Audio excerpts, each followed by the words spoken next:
Olá! Desde o vídeo passado, eu recebi dúvidas de várias pessoas dizendo: você diz que tem demanda, mas ao mesmo tempo o preço do suíno está sendo fragilizado, o preço do frango está caindo. Eu diria para vocês o seguinte: a demanda está assegurada, ou seja, está assegurada. Agora, o Covid não eliminou as regras de mercado. As regras de mercado, elas continuam em pleno vigor. Eu vou primeiro mencionar para vocês o fato da carne suína. Em termos de suínos, eu estudei de 1996 a 2019 para levar esse papo aqui com vocês. São 24 anos. Nesses 24 anos, somente em 3, a média de preços do primeiro semestre foi superior à média de preços do segundo semestre.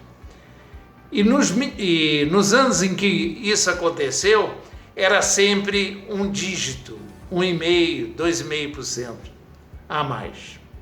Enquanto que as diferenças que se registram de preço no segundo semestre, na grande maioria dessa amostra de 24 anos que eu avaliei, eles alcançam 2 dígitos de preço a mais. Obviamente que isso não é uma regra matemática, isso é simplesmente uma constatação matemática. Significa, então, dizer que o segundo semestre vai ser melhor do que o semestre atual? A história diz que sim, e se houver recuperação da normalidade do mercado com o Covid-19, definitivamente será bem melhor. O que eu quero deixar claro para vocês é que não há uma eliminação das regras de mercado. Você quer vender carne de peru? Desculpa. 70% da demanda está concentrada no final do ano. Não vai conseguir vender agora.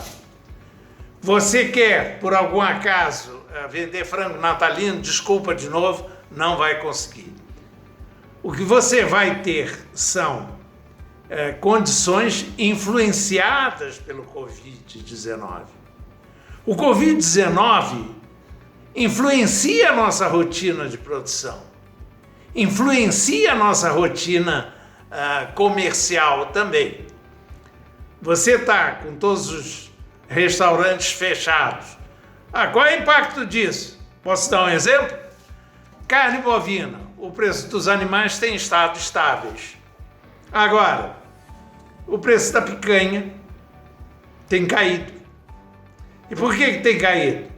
Quando é que a gente come picanha? Normalmente quando vai a uma dessas churrascarias ou steakhouses, onde isso é servido, ou quando você promove um churrasco de confraternização com amigos ou com a família. Aí sim está presente a picanha. Ora, se você está com o restaurante fechado e com as confraternizações interrompidas, é normal que esse produto vá ter baixa demanda. Em termos de suínos, nós temos alguns fatores. O primeiro fator é o seguinte: está tendo dificuldade até de escoamento, pelo menos essa é a posição que me deram desde Mato Grosso. Não há todos os caminhões que se desejam, na medida em que hoje o motorista de caminhão, quando encontra um restaurante de beira de estrada aberto, ele para porque não sabe se vai ter adiante. O resultado disso é que acaba rodando menos horas. Se a demanda também está concentrada praticamente num único segmento, que seria a grande distribuição, supermercados, a distribuição horizontal está eliminada, é natural que haja um afunilamento, e esse afunilamento sempre resulte em que possam existir acúmulos dentro da indústria. Quando a indústria suína, pelo menos, tem acúmulo, na Câmara começa a crescer o estoque, o que você faz? Você procura reduzir o abate. E se você vai reduzir o abate, nós temos no Brasil, para a criação de suínos, poucos integrados, poucas criações próprias. Nós temos aqueles granjeiros que optam por ter algum tipo de acordo com a indústria, acordo, parceria, chamem como quiser, as várias vertentes, e você tem o independente. É evidente que nesses momentos, onde tiver que desacelerar, vão desacelerar em cima não daquelas granjas com as quais eles têm acordo. Eles vão desacelerar mais em cima do independente. Agora, importante é sempre chamar a atenção de que esses meses, historicamente, os meses de fevereiro, março, abril, nunca foram meses bons para a nossa venda de suínos. Ela era mais concentrada do que atualmente em cima da campanha natalina, vamos chamar assim.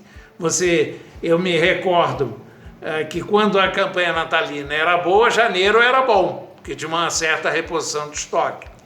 Mas se ela fosse ruim, você já tinha um janeiro ruim. E eu então me lembro que sempre eu trabalhava e tinha que dar satisfações aos acionistas, esses estavam muito desanimados e quase que estavam querendo se desfazer das suas operações de suíno. E já, eu acredito, às vezes em abril, diziam, não, vai procurar alguém para a gente passar isso.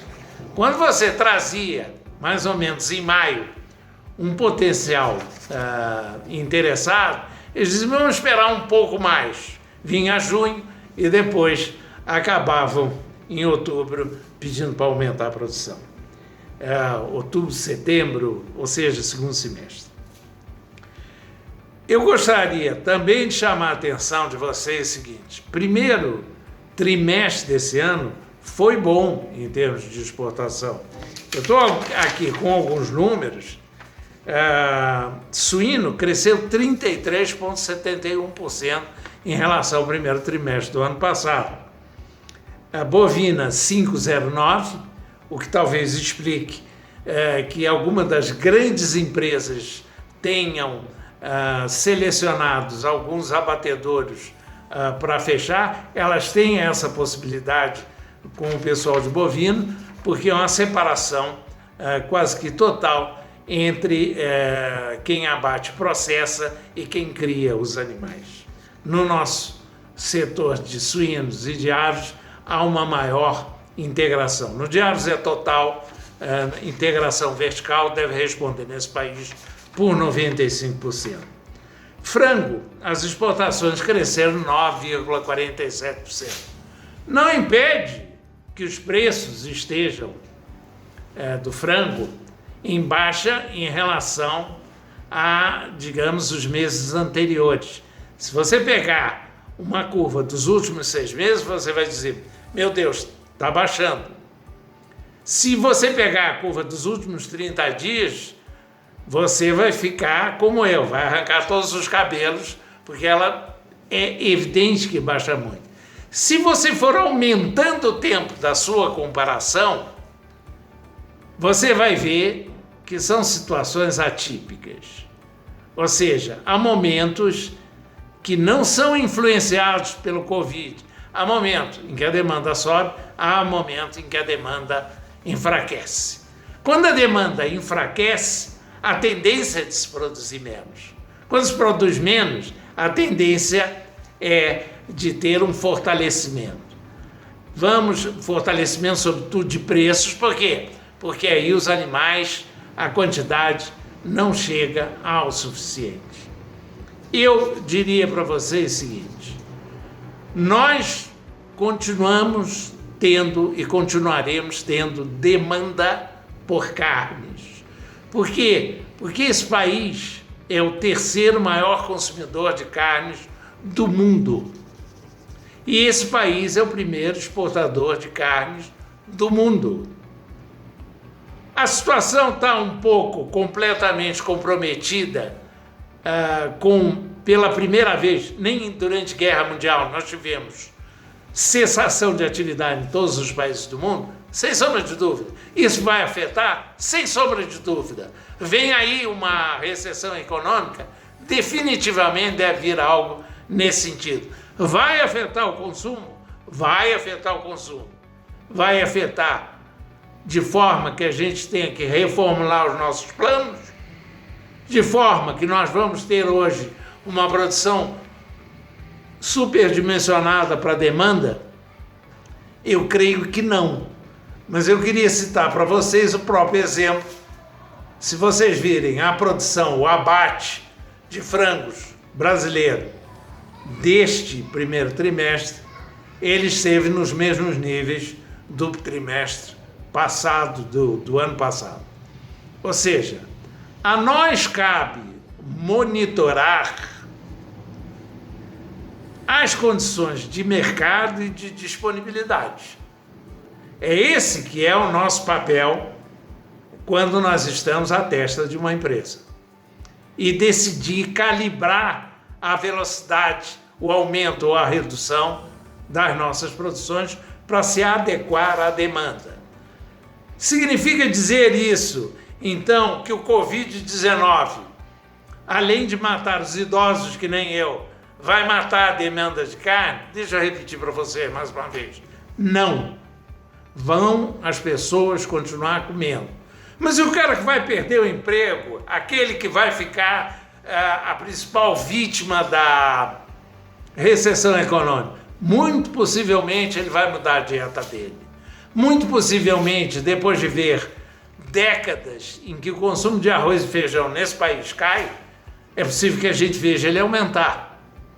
É possível que, em vez dele comer a sua carne uma vez por semana, passe a comer uma vez a cada 15 dias. Nós já vimos condições anteriores a essa. Nós já vivemos momentos como esse. Essa não é a primeira crise. E, infelizmente, tem uma péssima notícia. Essa não será a última crise. Agora, tem gente trabalhando, tem gente tocando o barco. Nós, felizmente, até o presente momento, não tivemos casos confirmados nas nossas plataformas de produção. Nos Estados Unidos tem verificado, o que obriga a adotar medidas de diminuição da velocidade das linhas, o que não deixa de comprometer a produção, afeta um pouco a produção. Há uma outra preocupação, e é isso que talvez deva estar provocando essa ansiedade. Os preços, seja do soja e do milho, estão realmente numa correlação, neste momento, desfavorável a quem utiliza esses dois macroelementos para as suas rações, e eles respondem por 65% a 70% dos custos. Eu vou ver se nós conseguimos, no nosso próximo bate-papo, abordar um pouco mais essa questão dos grãos. A primeira vítima, sempre de uma crise, costuma ser a verdade. A segunda vítima é a precipitação e a tomada de decisões que não sejam pensadas. Por favor, antes de fazerem qualquer coisa, peguem fatos e dados. Colecionem dados, estudem os dados, conversem com os seus parceiros.